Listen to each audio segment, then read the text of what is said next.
Bab 01. Stasiun kereta api berkecepatan tinggi Jiangcheng, musim panas. Sosok kurus muncul di kerumunan yang ramai, menarik perhatian. Pemilik sosok itu adalah seorang pria muda. Pria muda itu mengenakan t-shirt hijau yang hampir putih, topi runcing, dan tas kanvas kuno di sekujur tubuhnya. Dia memegang kartu identitas di tangannya, dan kartu identitas itu menunjukkan bahwa nama pemuda itu adalah Ye Chen. Pakaian Ye Chen benar-benar tidak selaras dengan orang-orang di sekitarnya. Meskipun Jiangcheng bukan kota tingkat pertama, ia berada di garis depan kota tingkat kedua, sehingga bahkan pekerja migran akan sedikit memperhatikan citra mereka, tetapi pakaian Ye Chen benar-benar lusuh. Pada saat ini, kecantikan tinggi dan ramping melewati Ye Chen. Kecantikan itu melirik gaun Ye Chen dan mengerutkan kening. Tapi kerutan ini benar-benar membuat Ye Chen melihat bahwa keindahan istana Fude berwarna hitam, yang merupakan bencana berdarah yang khas. Dengan kata lain, dia pasti mengalami bencana berdarah hari ini. Kecantikan, saya pikir Anda memiliki bencana berdarah hari ini. Lebih baik menumpahkan darah untuk mencegah masalah di masa depan. Ye Chen dengan ramah mengingatkan. Tanpa diduga, begitu kata-kata ini keluar, wajah cantik tinggi dan ramping menjadi merah, dan dia membuka tas tangannya dengan gugup, dan hanya menarik napas dalam-dalam ketika dia menemukan bahwa Hu Shubao sedang membawanya. Setelah itu, si cantik memelototi Ye Chen dengan kejam, dan mendengus, "Rogue? Penipu?" Ye Chen sedikit terkejut. Saya dengan ramah mengingatkan diri saya sendiri, bagaimana saya bisa dimarahi sebagai hooligan pada akhirnya. Apa-apaan ini? Mungkinkah wanita menjadi seperti ini dalam 5 tahun dia pergi? Ye Chen menggelengkan kepalanya tanpa daya dan berjalan di luar stasiun kereta api berkecepatan tinggi, tetapi ketika gedung tertinggi di seluruh Jiangcheng muncul di depan Ye Chen, langkah kakinya tiba-tiba berhenti. Dia mengangkat kepalanya, matanya setajam elang, dan dia bergumam di mulutnya. Jiangcheng. Aku, Ye Chen, akhirnya kembali. 5 tahun yang lalu, di perjamuan di Unu Villa, keluarga Yeku musnah, meninggalkanku sendirian di dunia, jika bukan karena ibuku yang mendorongku ke Dongqian. Dengan kekuatan terakhirnya. Lake, mungkin tidak akan ada keluarga Ye di Jiangcheng.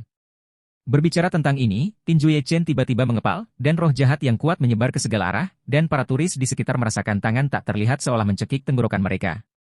Dalam sekejap, itu adalah neraka. Sao Chenghao, Wan Qiang, Yo Zhenglong. Dan mereka yang melihat orang tuaku terbunuh. Kamu tidak boleh tahu bahwa aku, Ye Chen, masih hidup. Mungkin aku juga ingin berterima kasih padamu. Jika bukan karenamu, aku tidak akan diselamatkan oleh tuannya, dan aku tidak akan kembali dengan teknik sihir yang bisa menembus langit dan bumi. Kali ini, aku bersumpah, aku akan membuatmu membayar 1000 kali lipat kepada siapapun yang terkait dengan insiden itu. Setelah beberapa detik, Ye Chen akhirnya melepaskan tangannya, memanggil taksi, dan menuju pusat kota. Jika beberapa detik kemudian, orang yang lewat di belakang mungkin tidak akan terhindar. Sepanjang jalan, peristiwa masa lalu terus muncul, dan Ye Chen hampir mati lemas kesakitan. Dia awalnya lahir di keluarga besar dan tidak khawatir tentang makanan dan pakaian, meskipun dia selalu disebut sampah oleh orang-orang di lingkaran, keluarga 3 orang itu bahagia. Tapi itu pesta di Unu Villa 5 tahun lalu. Lintasan takdirnya telah benar-benar berubah. Ayahnya menyinggung seorang pria dari Beijing untuk menyelamatkan seorang gadis kecil. Pria itu marah. Sebuah tamparan di wajah ayahku. Dia bahkan membunuh ayahnya di depan banyak orang. Selama seluruh proses, tidak ada yang berdiri untuk menghentikannya. Termasuk keluarga yang dulu menyenangkan keluarga Ye. Termasuk teman-teman lama ayahku. Bahkan paman yang selalu dia percayai. Dia gila, dia berjuang, dan dia bahkan mengambil pisau meja dan bergegas menuju pria itu. Tetapi pada akhirnya, dia dihentikan oleh pria dengan 1 tangan. Dia dengan jelas mengingat mata acuh tak acuh pria itu dan kata-kata dinginnya. Keluarga Jiangcheng Ye? Hal macam apa? Bahkan jika kamu adalah keluarga di ibu kota, aku bisa menghancurkannya dengan 1 tangan. Dan kamu adalah hal kecil yang berada di luar kendalimu. Kudengar kamu adalah sampah yang terkenal di sini. Hehe, kamu masih ingin membunuhku. Bahkan jika aku memberimu 100 tahun, itu tidak akan mengubah fakta bahwa kamu adalah sampah. Yang mengejutkan semua orang, seorang wanita tiba-tiba bergegas pada saat ini dan menggunakan seluruh kekuatannya untuk mendorong bocah itu ke danau Dongqian. Saat dia jatuh ke danau, bocah itu melihat ibunya bergegas ke arah pria itu. Dengan tekad untuk mati. Ye Chen mengira hidupnya sudah berakhir, tetapi dia tidak menyangka bahwa dia diselamatkan oleh seorang lelaki tua di hilir danau Dongqian. Orang tua itu membawanya ke tempat terpencil, mengajarinya metode alkimia tertinggi, dan mengajarinya berlatih, 9 surga yang jue yang mendalam. Dalam 5 tahun terakhir, di tempat yang halus itu, tidak ada yang tahu apa yang terjadi pada Ye Chen. Saya hanya tahu bahwa ada iblis yang lahir di sana, dengan nama kode naga haus darah. Grup Jiangcheng Huamei. Ye Chen melihat catatan di tangannya, dan pada tanda di gerbang, dan masuk hanya ketika dia yakin itu benar. Kali ini, dia berencana untuk pergi langsung ke ibu kota untuk menemukan pria yang muncul di Unhu Villa. Bagaimanapun, dalam 5 tahun terakhir, ini adalah orang yang paling ingin dia bunuh. Adapun petunjuk tentang orang ini, dia hanya tahu bahwa orang-orang di sekitarnya memanggilnya Raja Naga. Dari ibu kota, dan sisanya kosong. Tetapi sebelum pergi, dia diminta oleh lelaki tua itu untuk pergi ke Jiangcheng terlebih dahulu dan menemukan seorang gadis bernama Xiao Sui. Orang tua itu pernah melakukan perjalanan ke Jiangcheng dan memiliki hubungan cinta benci dengan nenek Xiao Sui. Ye Chen bahkan meragukan apakah Xiao Sui adalah cucu dari orang tua itu. 3 hari yang lalu, lelaki tua itu mampu menembus langit dan menemukan bahwa Xiao Sui akan mengalami malapetaka dalam 100 hari, dan bencana ini kemungkinan besar akan membunuhnya, dan nasib Ye Chen adalah Ziki Wolong yang dimiliki surga. Tidak bisa mendeteksi grid, jadi untuk memecahkan permainan, tidak ada cara lain selain Ye Chen. Adapun cara memecahkan permainan, lelaki tua itu tidak pernah menyebutkannya, biarkan Ye Chen mengambil langkah demi langkah. Berhenti. Tiba-tiba, suara dingin terdengar, dan saya melihat 2 pria kekar dengan ketinggian 1,9 meter berdiri di depan Ye Chen, keduanya mengenakan seragam keamanan, dengan kulit gelap dan mata tajam. Ye Chen mengangkat alisnya, tentu saja tidak mungkin berurusan dengan penjaga keamanan seperti itu, dan menjelaskan, "Halo, saya mencari Xiao Sui." Ketika salah satu penjaga keamanan mendengar nama Xiao Sui, dia mencibir, "Terserah Anda untuk menemukan Presiden Xia." "Oh, apakah Anda punya janji?" "Tidak." Ye Chen berkata dengan jujur. "Lalu apakah Anda memiliki izin kerja dari grup Huamei?" "Juga bukan."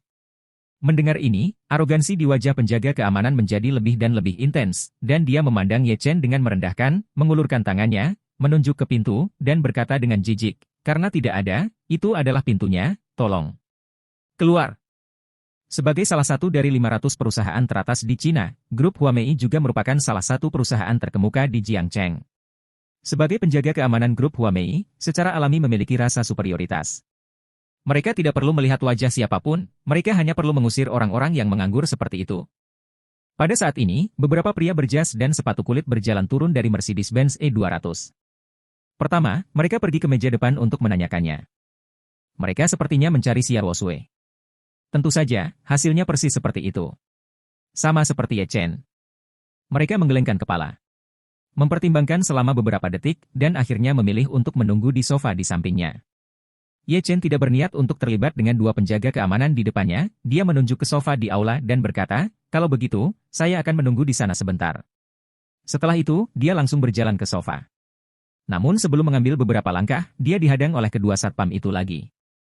"Nak, Ibu Mutuli, kan? Jangan paksa saya untuk mengatakannya untuk ketiga kalinya, itu pintunya, keluar." Seorang satpam berteriak dengan agresif, menunjuk ke pintu. Ye Chen mengerutkan kening. Dia baru saja datang ke Jiangcheng, dan dia tampaknya tidak menyinggung kedua orang ini. Adapun bagaimana mempersulitnya?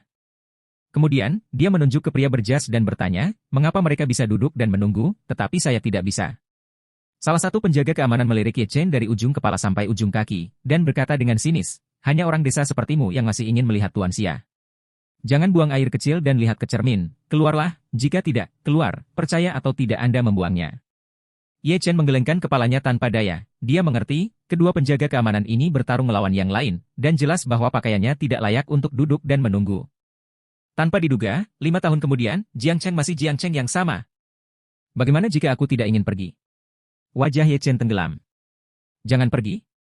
Saya pikir Anda sedang mencari kematian." Kata-kata itu jatuh, dan salah satu penjaga keamanan menepuk bahu Ye Chen dengan satu tangan, dan pembuluh darah di lengannya meledak. Ada senyum kejam di sudut mulutnya, karena selama dia mengerahkan kekuatannya dengan ringan, bocah kurus di depannya ini pasti akan terbang sejauh 3 meter. Hanya beberapa hari yang lalu, seorang udik desa yang buta huruf menantang otoritasnya, tetapi dia diusir dengan satu tangan dan masih terbaring di rumah sakit. Lengan penjaga keamanan tiba-tiba mengerahkan kekuatan, tapi Ye Chen tidak bergerak. Perlahan-lahan, senyum satpam itu mengeras. Wajahnya menjadi lebih ketakutan. Karena dia menemukan bahwa pemuda di depannya itu seperti gunung. Tidak bisa mengangkatnya sama sekali. Pada saat yang sama, rasa kematian menyebar di sepanjang lengan menuju punggungnya. Dia basah kuyup. Penjaga keamanan lain memperhatikan ada yang tidak beres dengan temannya dan tersenyum batu, "Kamu tidak bisa melakukannya. Kamu masih banyak berkeringat di siang hari. Apakah istrimu memerasmu tadi malam? Biarkan aku yang melakukannya." Setelah selesai berbicara, salah satu tangannya juga bergerak ke arah Ye Chen. "Pergi." Aku tidak ingin membunuh. Tiba-tiba, suara dingin Ye Chen terdengar seperti guntur yang menggelegar. Pada saat yang sama, dia menginjak kaki kirinya sedikit, dan aliran udara muncul di sekujur tubuhnya, mengenai kedua penjaga keamanan secara langsung. Mereka berdua hanya merasakan kekuatan yang kuat mengenai dada mereka, dan mereka tidak bisa menahannya lebih lama lagi. Mereka memuntahkan seteguk darah dan terbang keluar. Pada akhirnya, dia menabrak kaca tempered aula dengan keras. Ledakan. Seluruh bagian kaca runtuh. Membuat ledakan. Bab 02. Pada saat ini, seluruh aula sesunyi kematian. Semua orang menatap pria muda yang agak kurus itu dengan mata tercengang. Nima, apakah ini syuting? Aku pergi, monster macam apa ibu spesial ini? Ini, bunuh. Keindahan kecil di meja depan bahkan lebih ketakutan dan bersembunyi di belakang mereka. Dari sudut pandang mereka, dua penjaga keamanan dalam kelompok itu sudah menakutkan, tetapi pemuda yang ada di seluruh jalan ini bahkan lebih menakutkan. Kuncinya adalah mereka tidak melihat orang ini bergerak sama sekali. Ye Chen melirik dua penjaga keamanan yang pingsan, menggelengkan kepalanya tanpa daya, lalu datang ke ruang tunggu di lobi, duduk di sofa, dan bahkan mengambil majalah dan membacanya, benar-benar seperti orang normal. Ngomong-ngomong, apakah kamu tahu kapan Xiao Sui akan turun? Ye Chen meletakkan majalah itu dan tiba-tiba menatap pria berjas dan sepatu kulit yang duduk di sampingnya.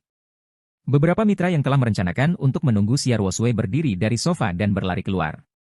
Mereka tidak ingin mati. Oh, aku tidak akan menyakitimu, jadi apa? Lupakan saja, tunggu sebentar. Ye Chen menggelengkan kepalanya dan terus melihat majalah di tangannya.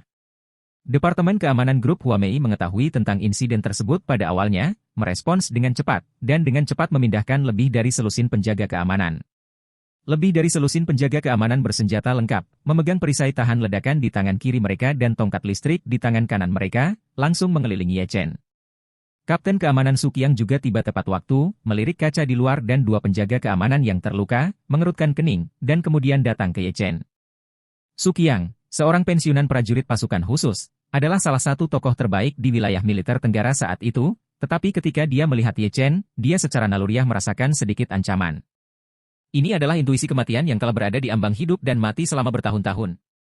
Su Qiang mengambil langkah dan berkata dengan ragu, Tuan, tidak baik bagi Anda untuk membuat masalah di grup Huamei seperti ini. Kami telah menghubungi polisi Jiangcheng, dan polisi khusus bersenjata akan segera tiba. Ye Chen mengangkat kepalanya, melirik Su Qiang, dan berkata dengan ringan, kamu seharusnya menjadi pemimpin kedua orang itu, tidakkah kamu tahu situasi spesifiknya? Aku hanya ingin duduk di sini dan menunggu seseorang. Su Qiang tercengang. Dia juga tahu kepribadian kedua penjaga keamanan. Mereka selalu menggunakan identitas mereka untuk menunjukkan prestise mereka, dan jelas bahwa mereka telah menendang pelat besi hari ini. Tapi bagaimana menghadapi pemuda di depannya ini? Melihat betapa tak kenal takutnya pria ini, apakah ada seseorang di grup ini? Su Qiang melembutkan nadanya sedikit dan bertanya, Tuan ini, siapa yang Anda tunggu? Saya dapat memberitahu Anda. Ye Chen mengangkat alisnya dengan gembira, dan berkata dengan cepat, Xiao Sui. Hampir seketika, ekspresi Su Qiang berubah, jika itu orang lain, dia benar-benar tahu. Tapi Xiao Sui berbeda. Sebagai presiden dan CEO grup Huamei, dia juga putri keluarga Xia, keluarga pertama di provinsi, dan yang pertama dari 3 bunga di provinsi Jiangnan. Bagaimana itu bisa dilihat dengan santai? Dan Xiao Sui mengatakan bahwa tanpa janji, dia tidak akan pernah melihatnya. Pemuda di depannya berbahaya sampai batas tertentu. Jangan biarkan dia melihat Presiden Xia. Tuan, saya minta maaf, Tuan Xia tidak ada di sini hari ini. Jika Anda memiliki sesuatu untuk dilakukan, Anda dapat meninggalkan informasi kontak Anda dan saya dapat memberitahu Anda, kata Su Qiang. Ye Chen tahu betul bahwa Xiao Sui ada di atas. Kali ini, dia sengaja membuat suara keras hanya untuk membiarkannya keluar, jadi dia pasti tidak akan membiarkan Su Qiang mengatakannya. Aku tidak ada hubungannya di sore hari, duduk saja di sini, grup Huamei bahkan tidak akan membiarkanmu duduk. Su Qiang melihat niat Ye Chen sekilas, dan mendengus dingin, Tuan, Anda memanggang dan tidak makan dan minum. Jika itu masalahnya, maka saya minta maaf. Lakukan dan ambil anak ini. Ketika kata-kata itu jatuh, lebih dari selusin penjaga keamanan berjalan ke arah Ye Chen. Pada saat yang sama, Su Qiang mengubah tinjunya menjadi cakar dan membawa Ye Chen to the point. Dia tahu betul bahwa pria di sofa itu sangat berbahaya. Harus membunuh. Ye Chen masih memegang majalah itu, ekspresinya acuh tak acuh, dan dia tidak menganggap serius orang di depannya sama sekali. Tepat ketika Su Qiang hendak menyentuh Ye Chen, sebuah suara dingin terdengar. Tunggu sebentar. Mendengar suara ini, semua orang berhenti, dan seorang wanita segera muncul dari kerumunan. Rambut hitam bergelombang besar wanita itu memiliki tekstur yang tepat, dan pahanya yang ramping mengenakan stoking hitam, menunjukkan sosok yang sempurna. Blus putih dan rok barat selutut membuatnya tampak tak dapat diganggu-gugat seperti seorang dewi. Tapi hal yang paling menarik perhatian adalah sepasang payudara yang luar biasa tinggi. Payudara yang montok dan bulat membuat kemejanya naik hingga batasnya, tetapi tidak melorot sedikit pun, memberi orang dampak visual yang mendebarkan. Penampilan wanita itu hampir membuat semua orang yang hadir kehilangan akal. Karena penampilannya tidak ada bandingannya di seluruh grup Huamei, kecuali Xia Rusui. Wajah Suqiang juga sedikit merah, dan dia menundukkan kepalanya dan berkata dengan hormat, Direktur San. San Yi tidak menjawab, tetapi menatap Ye Chen dengan erat. Ada kejutan dan kejutan di matanya. Dan Ye Chen juga sama. Ada kilatan di matanya. Seperti binatang buas yang menatap mangsanya. Karena dia mengenal wanita di depannya. San Yi. Salah satu dari 3 wanita yang diimpikan Ye Chen selama 5 tahun terakhir. Bertahun-tahun yang lalu, keduanya bekerja bersama di meja yang sama selama setahun, dan kemudian pergi ke sekolah menengah, karena perbedaan identitas mereka, keduanya memutuskan kontak. Ye Chen awalnya berpikir, pada saat itu, kompleks keluarga Ye telah disegel oleh pengadilan. Keluarga Ye telah menjadi eksistensi yang diteriakkan dan ditaklukkan oleh semua orang di Jiangcheng. Pada saat itu, semua keluarga mengumumkan kepada dunia luar bahwa mereka akan memutuskan hubungan dengan keluarga Ye dan tidak akan lagi berkomunikasi satu sama lain. Pada saat itu, perusahaan besar dan kecil di Jiangcheng bersama-sama menyerbu dan menduduki ayahnya dan membentuk grup Tiansheng. Pada saat itu, bahkan tidak ada orang yang mendirikan monumen untuk keluarga mereka yang terdiri dari 3 orang. Hampir semua orang diselimuti bayangan pria di ibu kota. Kecuali 1 orang, yaitu teman sekelasnya di SMP San Yi. Terlepas dari keberatan keluarganya, San Yi pergi ke kamar mayat rumah sakit nomor 1 Jiangcheng untuk mengambil jenazah keluarga Ye dan suaminya. Seorang wanita yang tidak berdaya, seorang wanita yang tidak ada hubungannya dengan keluarga Ye, jadi dia menahan desas-desus dan ketakutan, sehingga jiwa orang tua Ye Chen yang mati dapat beristirahat dengan tenang. Tidak hanya semua orang tidak mengerti, tetapi bahkan Ye Chen tidak mengerti. Bagaimana mungkin dia, Ye Chen dan De, bertemu gadis yang begitu baik dan membayarnya?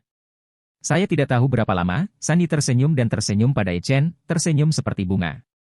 Senyuman ini membuat semua pria yang hadir iri sekaligus iri. San Yi adalah dewi impian di hati banyak pria di grup Huamei. Setelah setahun, San Yi menerima ratusan surat cinta, tetapi tanpa kecuali, semuanya ditolak. Bahkan tahun ini, dia hampir tidak pernah tersenyum pada pria manapun. Tetapi pada saat ini, dia benar-benar tersenyum pada orang dusun? Mengapa negara ini udik? San Yi memandang Ye Chen dengan penuh minat, dan berkata, sepertinya penglihatanku menyilaukan. Aku hampir mengira kamu adalah mantan teman sekelasku, apalagi, itu sangat mirip. Bagaimanapun, 5 tahun telah berlalu, dan Ye Chen telah banyak berubah sehingga kebanyakan orang tidak dapat benar-benar mengenalinya.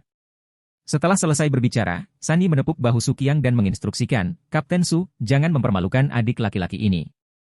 Jika dia ingin menunggu, biarkan dia menunggu sebentar. Suqiang mengangguk dan berhenti berbicara. Share. Post a comment